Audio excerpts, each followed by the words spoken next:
In this tutorial, I am going to show you how to change your Xfinity plan. Visit the Xfinity mobile website or open the Xfinity mobile app on your device and log in to your account.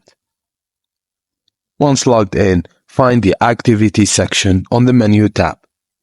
Within the Activity section, locate and click on My Data.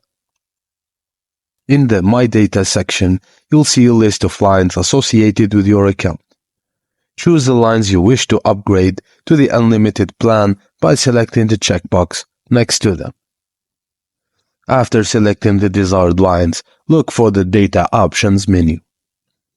Click on Data Options to view available plans for the selected lines. From the available plans, locate and select Unlimited Plan or the plan you wish to activate.